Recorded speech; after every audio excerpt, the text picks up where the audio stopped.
The drive up to Ethan's lake house took nearly 6 hours, winding through narrow roads where the trees grew too close together and blocked out the fading sunlight. Ethan sat in the passenger seat, scrolling through his phone while his girlfriend, Jenna, napped in the back seat. The further we got from town, the weaker my cell signal became until I eventually lost it altogether. I remember the exact moment we first saw the lake. The road curved sharply, and suddenly, it opened into a clearing where the water stretched out black and glassy, reflecting the overcast sky. The house sat just beyond a line of pine trees, an old two-story cabin with peeling red paint, and a wraparound porch that sagged on one side. "This place looks remote," I muttered, forcing a laugh. "That's the point," Ethan grinned. "No neighbors, no noise, no traffic. Total peace." Peace wasn't the word I'd use. The silence felt thick, unnatural, as though the air itself was pressing in. Even Jenna, normally glued to her phone, glanced out the window and frowned. When we parked, I stepped out and immediately noticed the smell. The whole area reeked faintly of stagnant water and something metallic, like rust. The porch creaked beneath our weight as we carried our bags up, and when Ethan unlocked the door, it stuck halfway before groaning open. Inside, the house felt colder than outside. Old photographs lined the walls, mostly faded shots of the lake and forests, but a few showed unfamiliar faces, men and women from decades ago, dressed in outdated clothes, staring stiffly at the camera. A heavy dampness hung in the air, as though the walls themselves were soaked. That night, after dinner, Ethan pulled out a bottle of whiskey while Jenna lit candles on the porch. The lake reflected the moon like black glass. It should have been calming, but I kept noticing how unusually still the water was. No ripples, no insects skimming across it, no sound except for the occasional creak of the old dock shifting in place. Around midnight, while the others talked, I heard it faint scratching beneath the floorboards under my chair. At first, I thought it was just an animal, maybe a raccoon, but the sound was deliberate, rhythmic, almost as if someone were clawing at the wood from below. When I mentioned it, Ethan brushed it off. "Probably just the house settling," he said. But when I pressed my ear against the floor, I swear I heard something else beneath the scratching. A muffled sound, almost like breathing. The following day passed quietly, but there was a constant heaviness in the air I couldn't shake. The three of us spent the morning fishing off the dock, though I couldn't focus. Every few minutes, I found myself staring across the water at the opposite tree line. By dusk, clouds rolled in, and the temperature dropped. We built a fire outside, sipping beers while Ethan played music softly from his phone. That was when Jenna noticed them first, faint, bluish lights flickering between the trees across the lake. "Probably campers," Ethan said, but his voice lacked conviction. "Where's the nearest property over there?" I asked. He hesitated before pulling out his phone and loading a map. He zoomed in, frowning. "There's nothing," he said. "No roads, no houses, nothing but state land." We sat in silence, watching as the lights moved unnaturally too fast, darting one way and then back again before vanishing completely. Jenna tried to record them, but every time she lifted her phone, they went out instantly, as if they knew we were watching. That night, I woke suddenly around 2:30 a.m. The house was silent except for the faint hum of crickets outside. Then came the sound of wet footsteps on the dock, slow, deliberate, heavy. I froze, straining to hear. One step. Pause. Another step.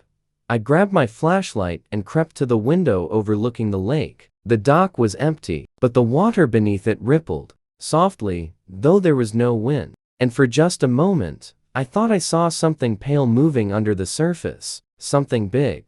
We found the door by accident while searching for more firewood. It was small, set into the wall beneath the staircase, half hidden behind an old dresser. At first, Ethan insisted it was just a crawlspace, but when we moved the dresser aside, we saw the rusted handle.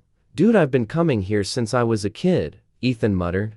"I've never seen this before." The door creaked as we forced it open. A wave of damp, cold air rolled out, carrying with it a pungent, earthy smell, rot and standing water. A narrow staircase led down into darkness. We hesitated, but curiosity 1. Using our phone flashlights, we descended slowly, the wooden steps groaning under our weight. At the bottom, the floor shifted from wood to stone, the air colder and wet.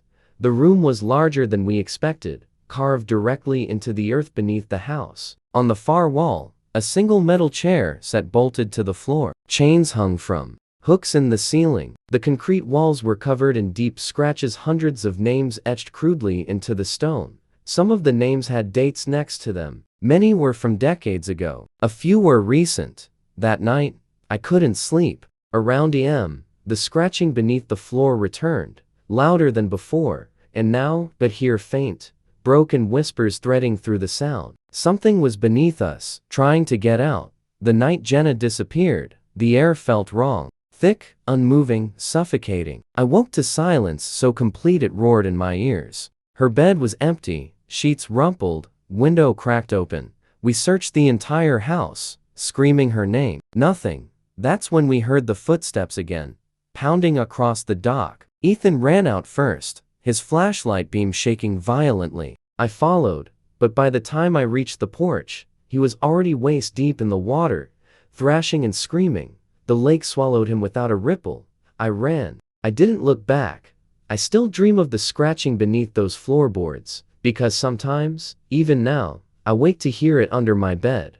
I drove up alone, leaving the city traffic and endless noise behind me. Lake Harrow was supposed to be quiet, untouched, and peaceful at least. That's what the listing promised. By the time I reached the narrow gravel road that led to the Airbnb, the sun had dipped below the trees, staining the horizon a deep orange. The cabin came into view suddenly, sitting right on the edge of the lake, its wooden exterior faded gray from years of damp weather. The stillness hit me first. Not just quiet, absolute silence. No birds, no crickets, not even the sound of wind in the trees.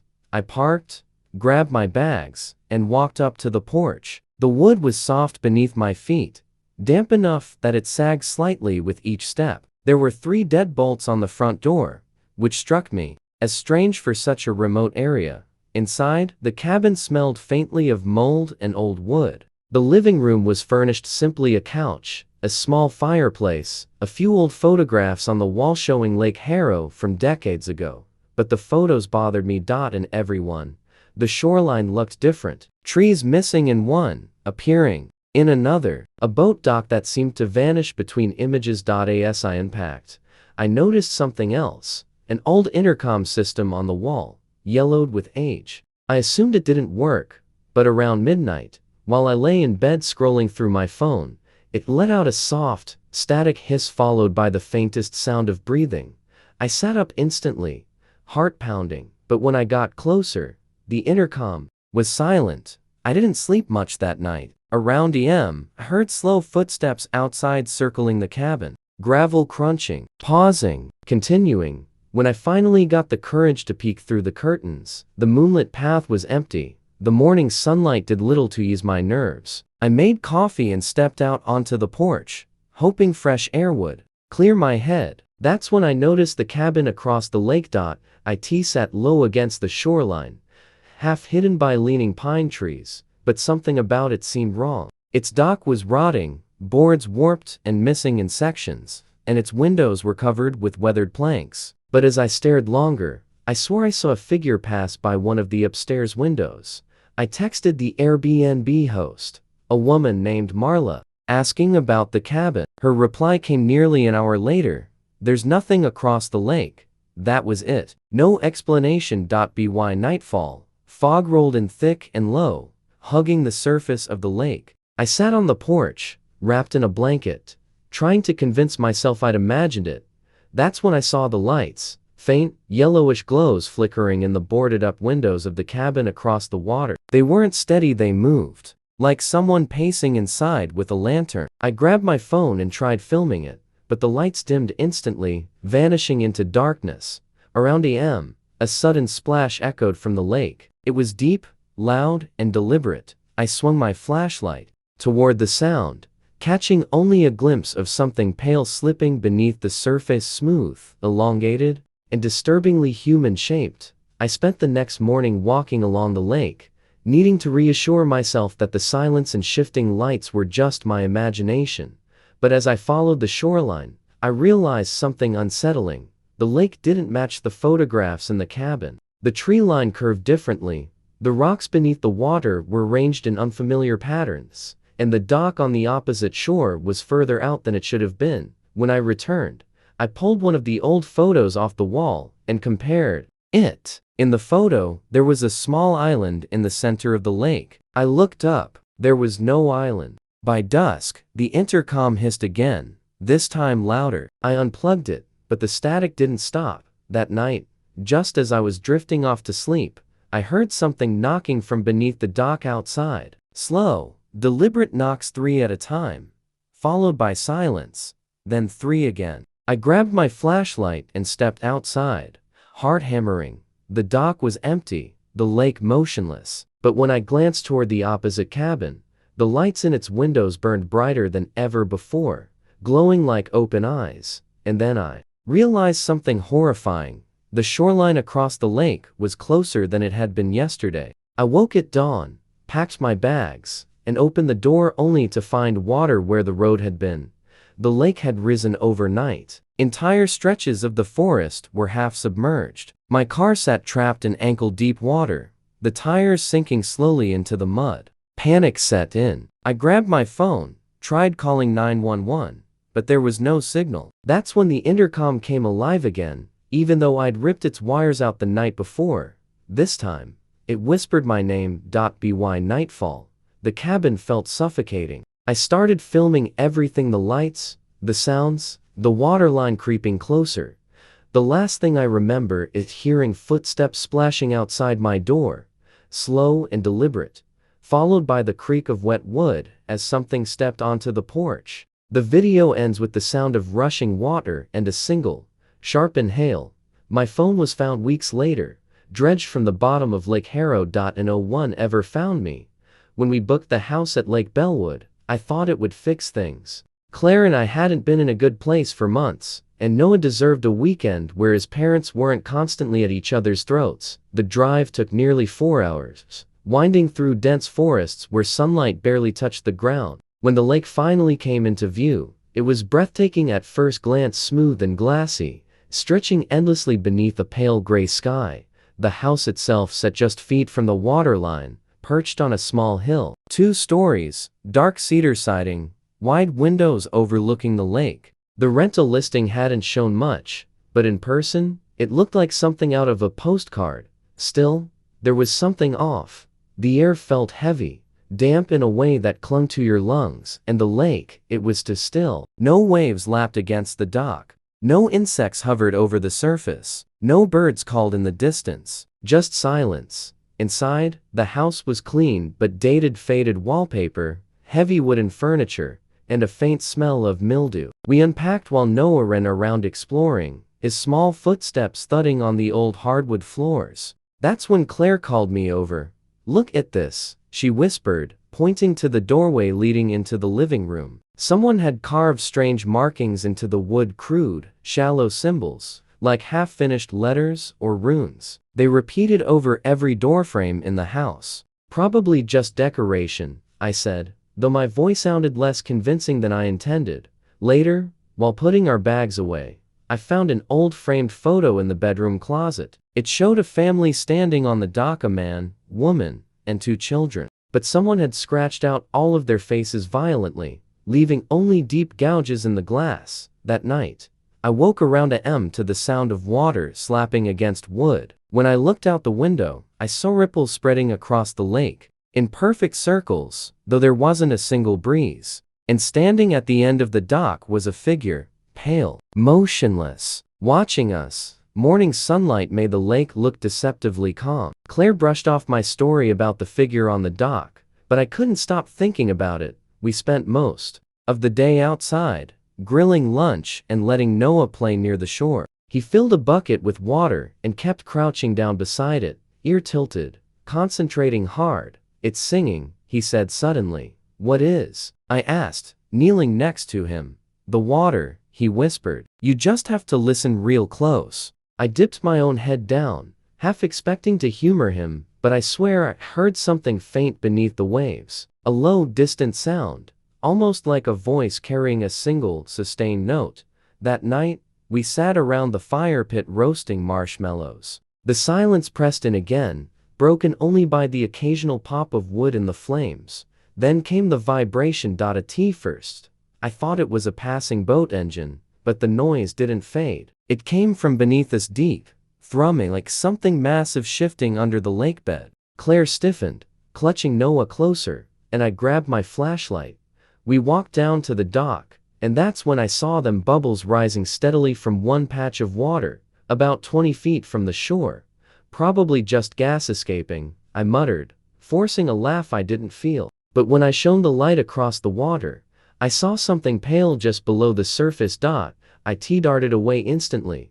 The rain started in the afternoon, hammering against the roof as dark clouds swallowed the sky. By nightfall, the entire cabin felt like it was sinking into darkness. We sat in the living room with the TV on low, trying to ignore the strange hum beneath us. At one point, the lights flickered, and the intercom, which wasn't even connected, came alive with static.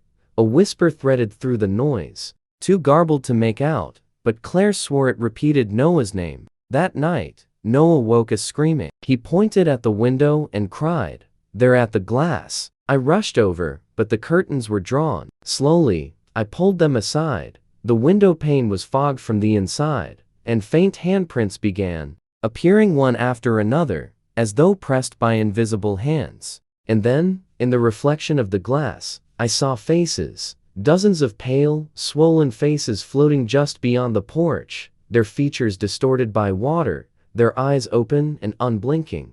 I turned, flashlight ready, but the porch was empty. I woke at dawn to the sound of water lapping against the porch. The lake had swallowed half the dock, creeping closer every hour. "We're leaving," I told Claire, but when I checked the gravel road, it was gone, flooded beneath 3 feet of water stretching deep into the trees. Inside, Noah sat by the window, humming softly. It was the same low, sustained note we'd heard under the water. Before we could stop him, he walked out the front door and stepped into the lake, eyes glassy, lips moving soundlessly. I ran after him, splashing into the freezing water, grabbing his arm, but something beneath the surface yanked hard, pulling us both down. Through the murky green, I saw them pale, bloated faces rising from the depths, reaching, pulling, dragging us lower. I don't remember breaking the surface. I woke on the shore hours later. Noah was gone. Claire was gone. The lake was perfectly still again, as though nothing had happened. I had been dreaming about this trip for months. Pine Hollow Lake was known for its still waters, hiking trails, and cabins tucked away from civilization. I needed the isolation. After grinding through endless deadlines at work, I craved silence more than anything. The cabin was small, 2 bedrooms, a deck facing the lake, and a private dock. Perfect. I arrived just before sunset. The air was crisp, carrying the scent of wet pine and damp soil. The cabin creaked when I stepped inside, but it was warm and cozy. I unpacked quickly, then walked down to the dock with a beer in hand. The lake stretched endlessly, its surface black and glassy under the fading sunlight. Across the water, dense forest lined the opposite shore like a dark wall. Everything was quiet, no distant chatter, no traffic, no hum of nearby life. Just the occasional rustle of branches and the soft, rhythmic slosh of water against the dock. It felt perfect. I grilled some food, watched the stars come out, and sat in silence until the cold pushed me inside. Around midnight, I noticed something strange. Through the living room window, I saw faint glowing lights hovering above the water, small orbs, bluish-white, slowly drifting in formation. At first, I assumed they were fishing boats, but there were no engine sounds, no lantern flickers, no shouting, just silence. I stepped onto the deck to get a better look, but the lights faded as though they sank beneath the surface. I tried to laugh it off, telling myself it was just fatigue, but a chill lingered in the air long after the lights disappeared. The next morning was bright and beautiful, almost enough to make me forget the night before. I spent the day exploring, hiking through narrow forest trails, feeling the crunch of dead leaves beneath my boots, and inhaling the sharp, earthy smell of pine needles crushed underfoot. By afternoon, the unease had faded. The water was calm and glittering in the sunlight. I swam until my muscles ached, then lay on the dock, letting the warmth sink into my skin. But when night returned, the lights came back.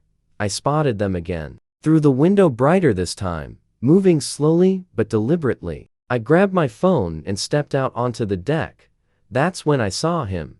Across the lake, maybe 100 yards away, there was an old, weather-beaten dock. A man stood at the edge, tall and motionless, his figure silhouetted against the faint reflection of the lights on the water. I couldn't make out his features, but his posture was strange, rigid, almost unnatural. I called out, "Hey, you okay over there?" No response, no wave, no shift in stance. I watched him for nearly an hour. He didn't move once, not even when the lights finally began to fade and disappear beneath the lake surface again. When I finally went inside, I locked every door and shut every curtain. But I couldn't shake the feeling that he was still standing there, staring straight at me. I was too uneasy to sleep properly, so before going to bed, I propped my phone on the deck railing and hit record. The cabin's stillness felt oppressive, like the air itself was holding its breath. At 2:43 a.m., I woke up.